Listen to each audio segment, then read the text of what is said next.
नमस्कार दोस्तों, अतुल्य भारत पॉलिटिकल साइंस के YouTube चैनल पर आपका हार्दिक स्वागत है।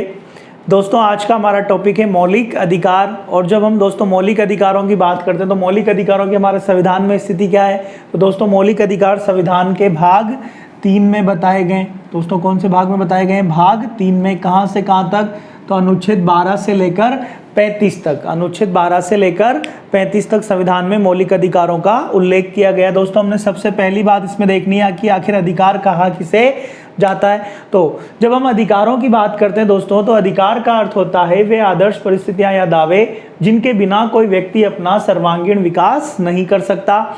ऐसी परिस्थितियां, ऐसे दावे क्या कहलाते हैं दोस्तों? अधिकार कहलाते हैं। यहाँ दोस्तों सर्वांगीण विकास का अर्थ क्या है दोस्तों? तो सर्वांगीण विकास करते सामाजिक विकास, आर्थिक विकास और राजनीतिक विकास, तीनों को मिलाकर कहा गया है सर्वांगीण विकास। तो दोस्तों अगर हम बात करें अधिकार किसे कहेंगे, तो ऐसी परिस्थितियां, ऐसे दावे हैं जिनके बिना कोई व्यक्ति अपना सर्वांगीण विकास नहीं कर सकता। ऐसी परिस्थितियां, ऐसे दावों को क्या कहा जाता है? अधिकार कहा जाता है। अगली बात हम करने जा रहे हैं दोस्तों, मौलिक अधिकार किसे कहा जाता है? मौलिक अधिकार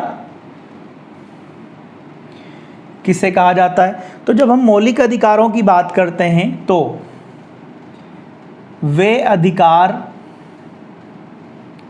जिन्हें लागू करवाने की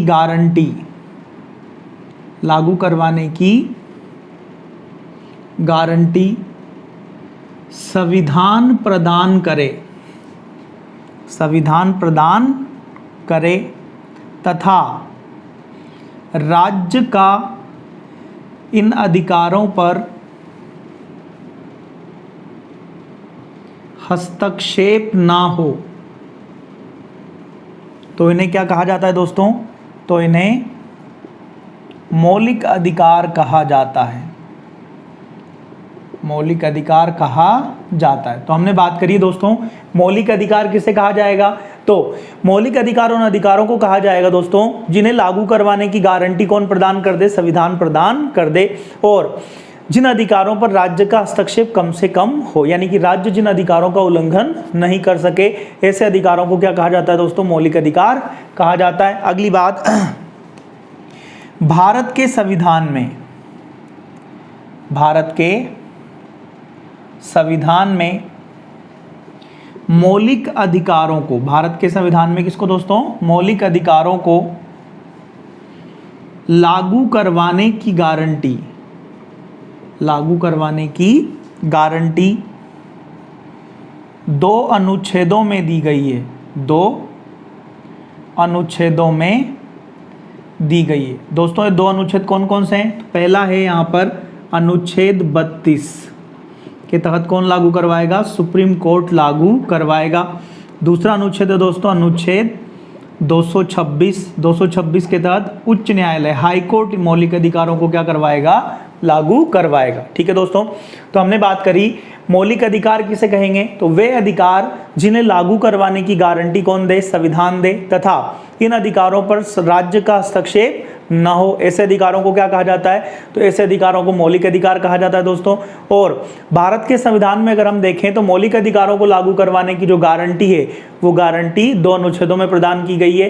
पहला अनुच्छेद है अनुच्छेद 32 और दूसरा अनुच्छेद 226। अनुच्छेद 32 के तहत मौलिक अधिकारों को सर्वोच्च न्यायालय लागू करवाता है, जबकि अनुच्छेद 226 के तहत मौलिक अधिकारों को उच्च न्यायालय, हाईकोर्ट इन्हें लागू करवाता है। ठीक है दोस्तों, आगे हम बात करने जा रहे हैं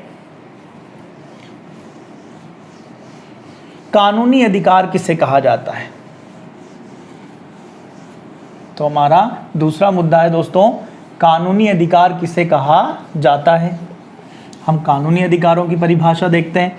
इसका सवाल बनता है प्रीलिम्स में, पहचानिए कि कौन सा अधिकार कानूनी अधिकार है, कौन सा मौलिक अधिकार है। तो दोस्तों जब हम बात करते हैं कानूनी अधिकार की, तो कानूनी अधिकार जो होते हैं इन्हें ही विधिक अधिकार भी कहा जाता है। कानूनी अधिकार को ही वैधानिक अधिकार भी कहा जाता है। अंग्रेजी में इन्हें लीगल राइट कहा जाता है, लीगल राइट्स।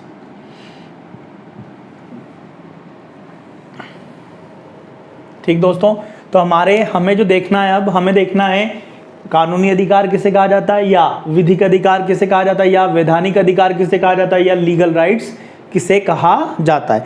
दोस्तों अगर हम भारत के संविधान की बात करें तो भारत के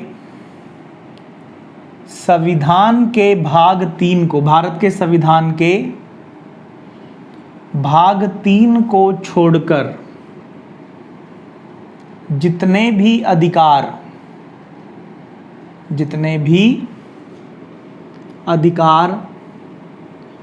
संविधान में उल्लेखित है, जितने भी अधिकार कहाँ उल्लेखित है दोस्तों, संविधान में उल्लेखित है, उन्हें कानूनी अधिकार कहा जाता है। जैसे अगर हम एग्जाम्पल लें यहाँ पर अनुच्छेद 300 क में बताया गया दोस्तों संपत्ति का अधिकार। कौन सा बताया गया है यहाँ पर, संपत्ति का अधिकार। हमारा कौन सा अधिकार है, कानूनी अधिकार है। आपको दोस्तों संपत्ति के अधिकार के बारे में बता दें, ये पहले अनुच्छेद 31 में था, पर 44वां संविधान संशोधन 1978 करके इसे 31 से 300 क में जोड़ दिया, यानी भाग 3 से इसे क्या कर दिया, हटा दिया। भाग 3 का मतलब क्या, अनुच्छेद 12 से लेकर 35 तक का जो हिस्सा उसे भाग 3 कहा जाता है, और इसे 300 क में क्या कर दिया गया दोस्तों, जोड़ दिया गया। तो जैसे ही इसे 300 क में जोड़ा वैसे ही ये क्या बन गया, कानूनी अधिकार, यानी कि भाग 3 से इसे हटा दिया गया, तो अब ये क्या बन गया, कानूनी अधिकार बन गया। तो संविधान के भाग 3 के अलावा जितने भी अधिकार कहाँ लिखे हुए हैं, संविधान में लिखे हुए, उन्हें क्या कहा जाता है दोस्तों, कानूनी अधिकार कहा जाता है। अगला है दोस्तों सांविधिक अधिकार। सांविधिक अधिकार, सांविधिक अधिकारों को अंग्रेजी में स्टैच्यूटरी राइट्स कहा जाता है। सांविधिक अधिकार क्या होते हैं दोस्तों, तो इसको समझिए आप, संसद या राज्य विधानमंडल, संसद या राज्य विधानमंडल कानून बनाकर लोगों को जो अधिकार प्रदान करे, कानून बनाकर लोगों को जो अधिकार प्रदान करे उन्हें सांविधिक अधिकार कहा जाता है, उन्हें सांविधिक अधिकार कहा जाता है। एग्जाम्पल लेते हैं दोस्तों, जैसे मनरेगा कानून बनाया गया, Mahatma Gandhi national rural employment guarantee act, MNREGA के तहत काम का अधिकार, कौन सा अधिकार दिया गया दोस्तों, काम का अधिकार दिया गया, 100 दिन का अनस्किल्ड लेबर यहाँ प्रोवाइड किया गया। तो ये हमारा कौन सा अधिकार है, सांविधिक अधिकार है, स्टैच्यूटरी राइट है। ठीक है दोस्तों, हमने 3 अधिकार देखे, 2 अधिकार और यहाँ पे देखें, कानूनी अधिकार देखा, सांविधिक अधिकार देखा। कानूनी अधिकार या विधिक अधिकार या वैधानिक अधिकार या लीगल राइट्स, तीनों का, चारों का मतलब एक ही है। भारत के संविधान के भाग 3 को छोड़कर जितने भी अधिकार संविधान में लिखे हुए हैं, संविधान में उल्लेखित हैं, उन्हें कानूनी अधिकार कहा जाता है। जैसे अनुच्छेद 300 क में लिखा हुआ है संपत्ति का अधिकार। अगला है दोस्तों सांविधिक अधिकार, संसद या राज्य विधानमंडल कानून बनाकर लोगों को जो अधिकार प्रदान करे उन्हें क्या कहा जाता है दोस्तों, सांविधिक अधिकार कहा जाता है। सांविधिक अधिकार को अंग्रेजी में स्टैच्यूटरी राइट कहा जाता है। क्या कहा जाता है दोस्तों उनको, स्टैच्यूटरी राइट। जैसे मनरेगा कानून बनाया, इसके तहत हमें कौन सा अधिकार दिया, काम का अधिकार दिया। और बताता हूँ एक एग्जाम्पल और, RTI act, right to information act, सूचना का अधिकार अधिनियम 2005 बनाया, इसके तहत हमें सूचना का अधिकार दिया गया। तो दोस्तों ये हमारा कौन सा अधिकार है, सांविधिक अधिकार है। कौन सा अधिकार है, सांविधिक अधिकार है। क्लियर है बात पूरी है, ठीक है। एक बार हम आगे बढ़ते हैं और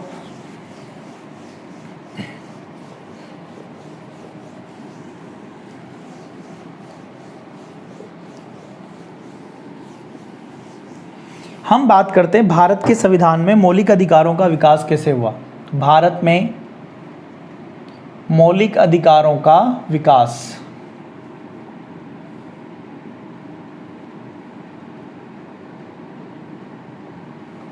भारत में मौलिक अधिकारों का विकास। दोस्तों भारत में अगर हम मौलिक अधिकारों के विकास की बात करें तो भारत में मौलिक अधिकारों की, भारत में मौलिक अधिकारों की सर्वप्रथम लिखित मांग, सर्वप्रथम लिखित मांग 1895 में, सर्वप्रथम लिखित मांग कब हुई थी दोस्तों? 1895 में। और किसने करी थी? बाल गंगाधर तिलक ने। बाल गंगाधर तिलक ने स्वराज्य विधेयक के माध्यम से की थी। स्वराज्य विधेयक के माध्यम से की। तो दोस्तों भारत में मौलिक अधिकारों की सर्वप्रथम लिखित मांग कब हुई थी? तो सर्वप्रथम लिखित मांग हुई थी 1895 में। किसने करी थी मांग दोस्तों? ये बाल गंगाधर तिलक ने। किसके माध्यम से की थी? स्वराज्य विधेयक के माध्यम से भारत में मौलिक अधिकारों की सर्वप्रथम लिखित मांग की गई। इसके बाद अगर हम बात करें दोस्तों आगे, तो मौलिक अधिकारों की दूसरी मांग आई 1925 में। कब आई दोस्तों? 1925 में एनी बेसेंट ने कॉमनवेल्थ ऑफ इंडिया बिल के माध्यम से, कॉमनवेल्थ ऑफ इंडिया बिल के माध्यम से मौलिक अधिकारों की मांग की। मौलिक अधिकारों की मांग की। तो दोस्तों भारत में मौलिक अधिकारों की दूसरी मांग आई 1925 में। किसने करी? एनी बेसेंट ने करी। किसके माध्यम से? कॉमनवेल्थ ऑफ इंडिया बिल के माध्यम से मौलिक अधिकारों की मांग की गई। दोस्तों इसके बाद 1928 में मोतीलाल नेहरू समिति की रिपोर्ट में, दोस्तों 1927 में मोतीलाल नेहरू समिति बनी थी और 1928 में समिति की रिपोर्ट आई। तो मोतीलाल नेहरू समिति की रिपोर्ट में भारतीयों के लिए मौलिक अधिकारों की मांग की गई। भारतीयों के लिए किसकी मांग की गई दोस्तों? मौलिक अधिकारों की मांग की गई। इसके बाद दोस्तों 1931 में द्वितीय गोलमेज सम्मेलन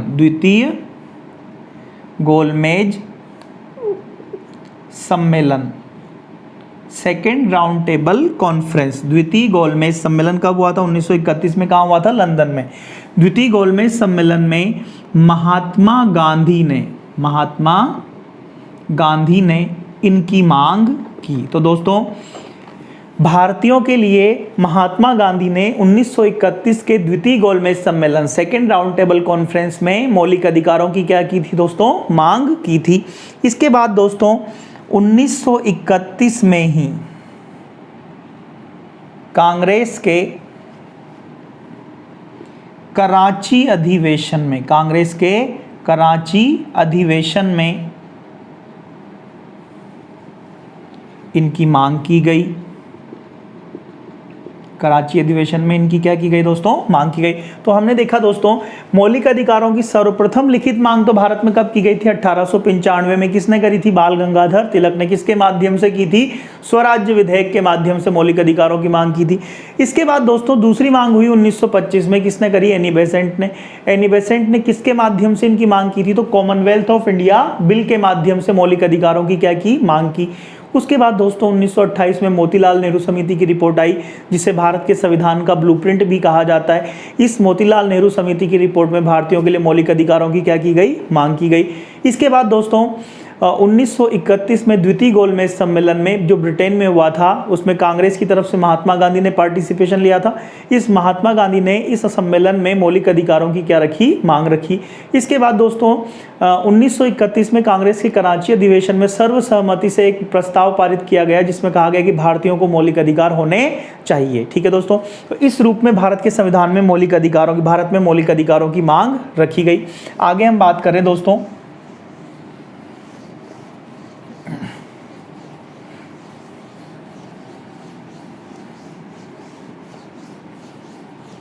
हमने जितने भी मांगे देखी इनको हम लिख रहे हैं उपरोक्त मांगों के संदर्भ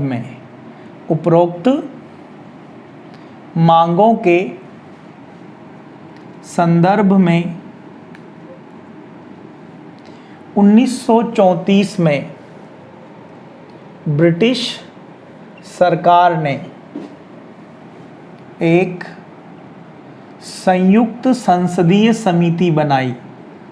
एक क्या बनाई दोस्तों? संयुक्त संसदीय समिति बनाई। एक संयुक्त संसदीय समिति, जॉइंट पार्लियामेंट्री कमिटी बनाई,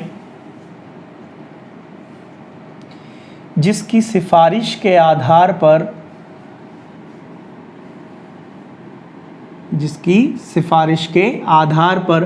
1935 के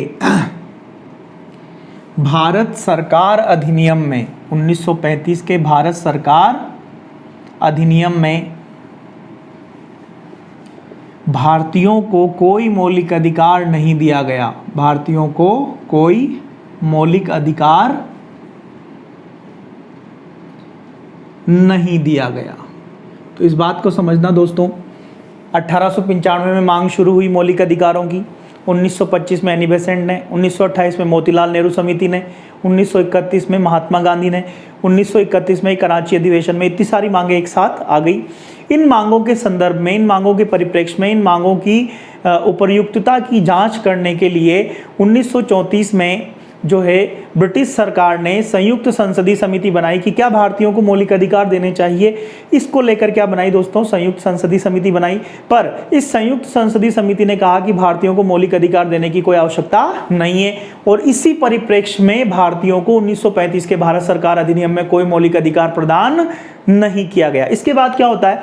तो 1939 में सेकेंड वर्ल्ड वॉर शुरू हो जाता है, द्वितीय विश्व युद्ध शुरू हो जाता है, और जैसे द्वितीय विश्व युद्ध शुरू होता है, भारतीय राष्ट्रीय आंदोलन के जो नेता थे वो इसे अपने भारत की आज़ादी के अवसर के रूप में क्या कर रहे थे दोस्तों? देख रहे थे।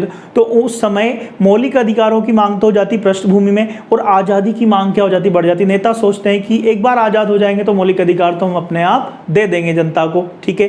पहला लक्ष्य क्या हो जाता है दोस्तों? आज़ादी हो जाता है। और जब कैबिनेट मिशन योजना के माध्यम से संविधान सभा का गठन हो जाता है, तो संविधान सभा के स्तर पर कैसे मौलिक अधिकारों को स्थापित किया गया दोस्तों, उसकी हम बात कर रहे हैं। तो संविधान सभा के स्तर पर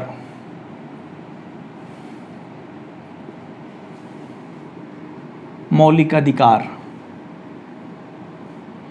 दोस्तों अगर हम संविधान सभा के स्तर पर बात करें मौलिक अधिकार कैसे दिए गए, तो सबसे पहले तो मौलिक अधिकारों प्रदान करने के कारण हम देखते हैं कि किन कारणों से मौलिक अधिकार भारतीयों को दिए गए थे। तो इसके दोस्तों 3 कारण थे। 3 कारणों से भारतीयों को क्या दिए गए थे? मौलिक अधिकार दिए गए थे। पहला कारण था दोस्तों कार्यपालिका की स्वेच्छाचारिता पर प्रतिबंध लगाने के लिए। कार्यपालिका की स्वेच्छाचारिता या निरंकुशता पर प्रतिबंध लगाने के लिए मौलिक अधिकारों की क्या थी? आवश्यकता थी। दूसरा कारण जिसके लिए मौलिक अधिकार दिए गए थे दोस्तों, तो दूसरा कारण था सामाजिक आर्थिक न्याय के लक्ष्य को प्राप्त करना। दूसरा कारण था दोस्तों सामाजिक आर्थिक न्याय के लक्ष्यों को प्राप्त करने के लिए मौलिक अधिकार दिए गए, ठीक है दोस्तों। और तीसरा कारण था दोस्तों मौलिक अधिकार देने का अल्पसंख्यकों की सुरक्षा, अल्पसंख्यकों की सुरक्षा एवं संरक्षण के लिए। दोस्तों भारत के संविधान में मौलिक अधिकार कितने कारणों से दिए गए? 3 कारणों को लेकर दिए गए थे। पहला कारण था कार्यपालिका की स्वेच्छाचारिता या निरंकुशता पर प्रतिबंध लगाने के लिए क्या जरूरी था? मौलिक अधिकार जरूरी था। सामाजिक आर्थिक न्याय के लक्ष्यों को, सामाजिक आर्थिक न्याय के लक्ष्यों को प्राप्त करने के लिए मौलिक अधिकारों की क्या थी दोस्तों? आवश्यकता थी। अल्पसंख्यकों की सुरक्षा और संरक्षण के लिए मौलिक अधिकारों की क्या थी? आवश्यकता थी। अब दोस्तों हुआ क्या, संविधान सभा के स्तर पर इन लक्ष्यों को पूरा करने के लिए जब मौलिक अधिकारों की मांग आई, तो मौलिक अधिकारों का स्वरूप कैसा हो, इसको लेकर संविधान सभा में क्या हुआ? 2 विचार आए। तो संविधान सभा में मौलिक अधिकारों के, संविधान सभा में मौलिक अधिकारों के स्वरूप को लेकर दो मत थे। कितने मत थे दोस्तों? दो प्रकार के मत थे। ये दो प्रकार के मत कौन कौन से थे दोस्तों? पहला मत था जो कह रहा था कि मौलिक अधिकार सकारात्मक रूप, मौलिक अधिकार नकारात्मक रूप में हो। मौलिक अधिकार कैसे हो दोस्तों? नकारात्मक रूप में हो। नकारात्मक रूप का मतलब दोस्तों, नकारात्मक रूप का मतलब है राज्य पर प्रतिबंध के रूप में हो।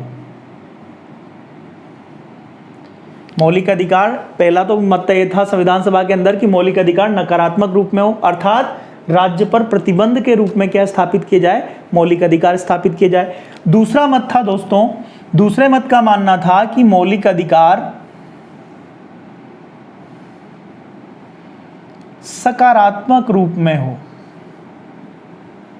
मौलिक अधिकार किस रूप में हो? सकारात्मक रूप में। और दोस्तों सकारात्मक रूप का मतलब है राज्य के उत्तरदायित्व निर्धारित किए जाए। राज्य के उत्तरदायित्व निर्धारित किए जाए कि राज्य को क्या काम करने चाहिए। इस रूप में मौलिक अधिकार देने को लेकर संविधान सभा के स्तर पर क्या होती है दोस्तों? बहस होती है। अब दोस्तों अगर हम बात करें पहले मत की, जो कहता है कि मौलिक अधिकार क्या हो? नकारात्मक रूप में हो, तो इसके द्वारा ये लोग ये चाहते थे कि राज्य पर प्रतिबंध रहे और संविधान में गारंटी के रूप में इन्हें स्थापित किया जाए। अर्थात संविधान में इन्हें लागू करवाने की गारंटी हो कि नहीं, किसी भी कंडीशन में मौलिक अधिकारों का क्या नहीं हो सकता? उल्लंघन नहीं हो सकता। ठीक है दोस्तों। और दूसरी ओर राज्य के उत्तरदायित्व की बात हो रही है, तो यहां जो आधार था वो क्या था? आधार यहां लोक कल्याण को आधार माना गया। लोक कल्याण को क्या माना गया दोस्तों? आधार माना गया। जबकि जो प्रतिबंध की बात कर रहे थे लोग संविधान सभा के अंदर, वो कह रहे थे कि संविधान में गारंटी के रूप में मौलिक अधिकारों को क्या किया जाए? स्थापित किया जाए। संविधान सभा क्या करती है इन दोनों अवधारणाओं में? संविधान सभा दोनों विचारों में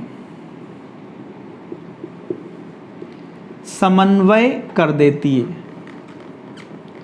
संविधान सभा इन दोनों विचारों में क्या कर देती है दोस्तों? समन्वय कर देती है। और समन्वय के बाद जो पहला विचार था नकारात्मक प्रतिबंध के रूप में, इस रूप में तो संविधान में स्थापित किए जाते हैं क्या? मौलिक अधिकार। जबकि जो सकारात्मक आधार था इस रूप में स्थापित किए जाते हैं संविधान में नीति निदेशक तत्व। ठीक दोस्तों। तो संविधान सभा के स्तर पर अगर हम मौलिक अधिकारों के स्वरूप को लेकर बात करें तो यहाँ पर दो प्रकार के मत थे।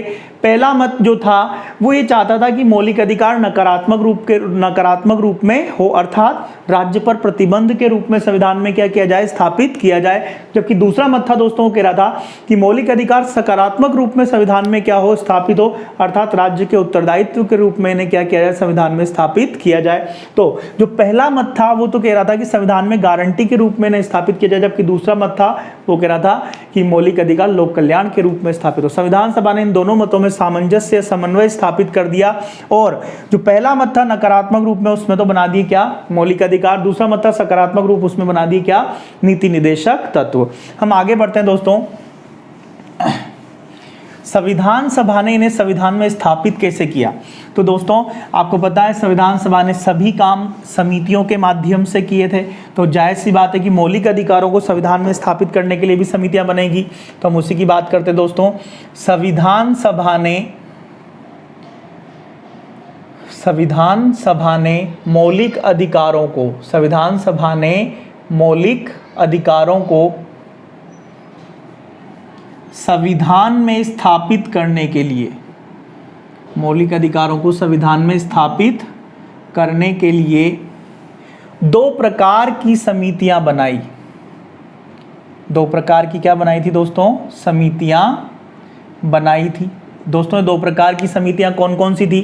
तो पहली समिति थी मौलिक अधिकार एवं अल्पसंख्यक अधिकार समिति।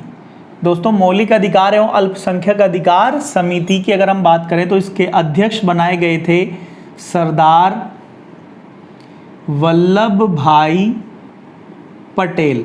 तो पहली समिति बनाई गई थी दोस्तों मौलिक अधिकार एवं अल्पसंख्यक अधिकार समिति, और इसके अध्यक्ष बनाए गए सरदार वल्लभ भाई पटेल। दूसरी समिति बनाई गई दोस्तों मौलिक अधिकार उप समिति, मौलिक अधिकार उप समिति। और दोस्तों मौलिक अधिकार उप समिति के अध्यक्ष बनाए गए थे जे.बी. कृपलानी, जीवतराम भगवान दास कृपलानी। तो दोस्तों संविधान सभा ने मौलिक अधिकारों को संविधान में स्थापित करने के लिए दो प्रकार की क्या बनाई, समितियां बनाई। पहली कौन सी समिति बनाई थी दोस्तों, तो मौलिक अधिकार एवं अल्पसंख्यक अधिकार समिति, इसके अध्यक्ष कौन थे, सरदार वल्लभ भाई पटेल। दूसरी बनाई मौलिक अधिकार एवं अल्पसंख्यक अधिकार उप समिति, इसके अध्यक्ष कौन बनाए थे दोस्तों, जे.बी. कृपलानी। अगली बात दोस्तों, मौलिक अधिकार न्याय योग्य हैं। मौलिक अधिकार क्या है दोस्तों, न्याय योग्य हैं, या इसी को कहा जाता है मौलिक अधिकार वाद योग्य हैं। अर्थात इनका उल्लंघन होने पर, इनका क्या होने पर दोस्तों, उल्लंघन होने पर अनुच्छेद 32 के तहत सुप्रीम कोर्ट और अनुच्छेद 226 के तहत हाई कोर्ट इन्हें क्या करता है, लागू करवाता है, लागू करवाते हैं। तो दोस्तों मौलिक अधिकार न्याय योग्य या वाद योग्य हैं। इस लाइन का अर्थ है कि अगर मौलिक अधिकारों का उल्लंघन होता है तो अनुच्छेद 32 के तहत तो मौलिक अधिकारों को कौन लागू करवाएगा, सर्वोच्च न्यायालय। अनुच्छेद 226 के आधार पर इन्हें कौन लागू करवाएगा, उच्च न्यायालय लागू करवाएगा। अगली बात हम करने जा रहे हैं दोस्तों,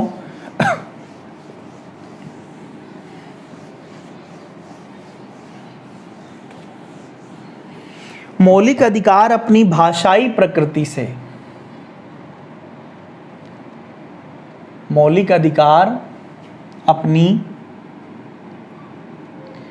भाषाई प्रकृति से, मौलिक अधिकार अपनी भाषाई प्रकृति से कैसे दिखाई देते हैं, नकारात्मक दिखाई देते हैं। मौलिक अधिकार अपनी भाषाई प्रकृति से कैसे दिखाई देते हैं दोस्तों, नकारात्मक। मौलिक अधिकार नकारात्मक नहीं है दोस्तों, भाषाई प्रकृति से हमें कैसे लगते हैं, नकारात्मक लगते हैं। अगली बात दोस्तों, मौलिक अधिकार राज्य पर,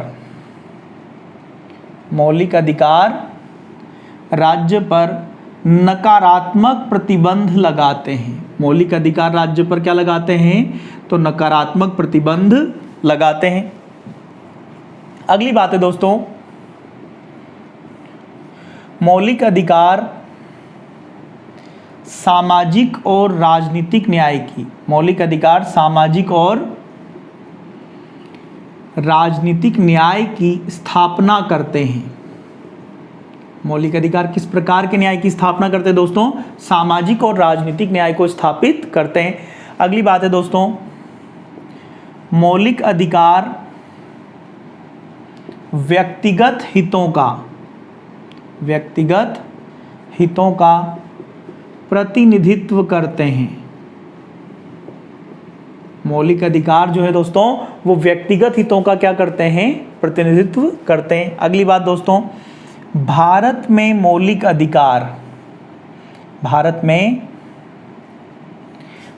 अधिकार नागरिकों को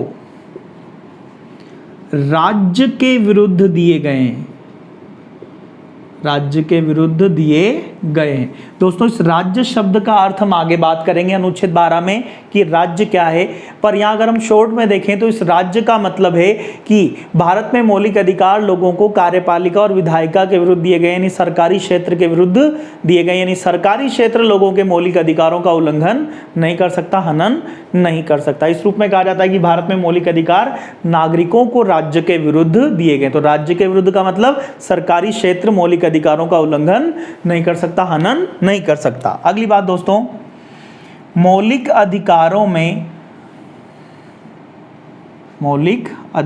में 5 अनुच्छेद, कितने अनुच्छेद है दोस्तों, 5 अनुच्छेद हैं, ऐसे हैं जो केवल भारतीय नागरिकों पर, केवल किस पर लागू होते हैं, भारतीय नागरिकों पर लागू होते हैं, विदेशियों पर नहीं, विदेशियों पर नहीं।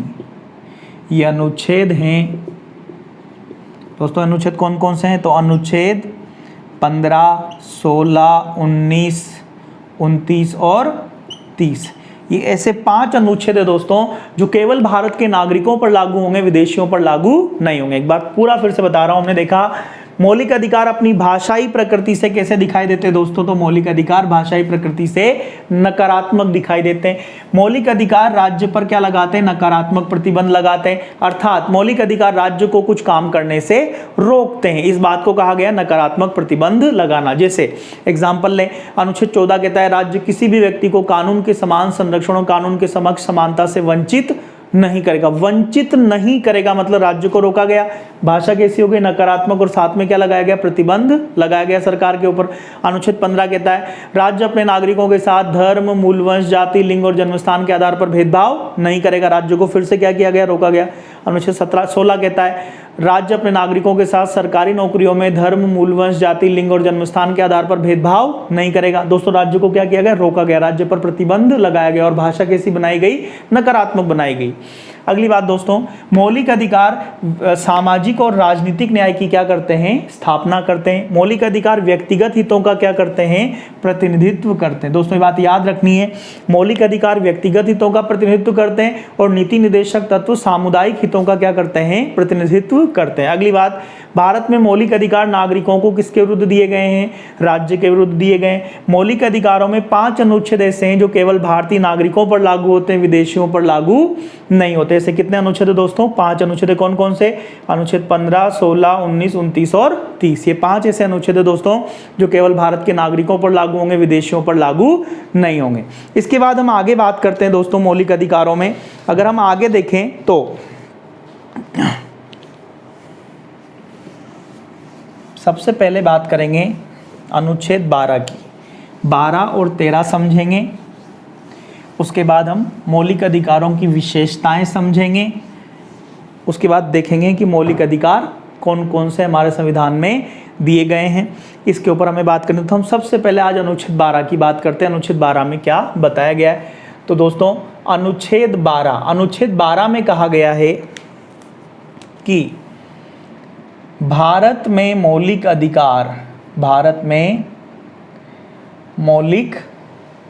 अधिकार नागरिकों को राज्य के विरुद्ध दिए गए हैं। भारत में मौलिक अधिकार नागरिकों को किसके विरुद्ध दिए गए हैं? राज्य के विरुद्ध दिए गए हैं, तथा भाग 3 या मौलिक अधिकारों के लिए, भाग 3 या मौलिक अधिकारों के लिए राज्य शब्द का अर्थ है। दोस्तों यहां राज्य शब्द का अर्थ बताया गया है। पहला, भारत सरकार और संसद। पहला अर्थ क्या बताया गया दोस्तों? भारत की सरकार और संसद। दूसरा अर्थ बताया गया है दोस्तों, राज्यों की सरकारें और विधानमंडल। राज्यों की सरकारें और विधानमंडल, इसका दूसरा अर्थ बताया गया। दोस्तों भारत सरकार का मतलब भारत की कार्यपालिका, राज्य सरकार का मतलब राज्य की कार्यपालिका, संसद का मतलब भारत की विधायिका, विधानमंडल का मतलब राज्य की विधायिका। तीसरा बताया गया दोस्तों स्थानीय प्राधिकारी, स्थानीय प्राधिकारी। और दोस्तों स्थानीय प्राधिकारी का अर्थ बताया गया इसमें पंचायती राज और नगरीय निकाय, पंचायती राज और नगरीय निकाय शामिल है। पंचायती राज और नगरीय निकाय क्या हैं? शामिल है।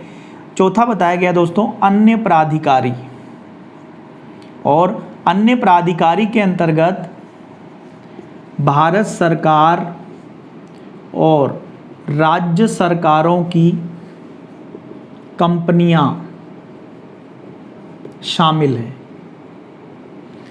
अन्य प्राधिकारी के अंतर्गत कौन शामिल है दोस्तों? तो भारत सरकार और राज्य सरकारों की कंपनियां अन्य प्राधिकारी माने गए। जैसे दोस्तों भारत सरकार की कंपनी है NTPC, SAIL, steel authority of India limited, GAIL, gas authority of India limited, LIC, SBI, PNB etcetera, ये सब भारत सरकार की कंपनियां हैं। इसी तरीके से दोस्तों राज्य सरकारी कंपनियों की बात करें अगर हम राजस्थान सरकार की, तो RSRTC, RTDC, Ganganagar state sugar mills limited. ठीक है दोस्तों, ये राजस्थान सरकार की कंपनियां, इनको भी यहाँ क्या कहा गया? राज्य कहा गया। यानी अगर सवाल आपके यहाँ से बन जाए कि अनुच्छेद 12 में उल्लेखित राज्य शब्द में कौन शामिल नहीं होता या कौन शामिल होता है, ऐसा सवाल बने तो एक तो स्ट्रेट फॉरवर्ड सवाल बन सकता है, 4 ऑप्शन है, 4 में से 3 ऑप्शन यहाँ से दे दे, 1 ऑप्शन कोई बाहर का दे दे, वही आपका आंसर हो जाएगा। दोस्तों एक बात याद रखना, इस राज्य में न्यायपालिका को शामिल नहीं किया गया।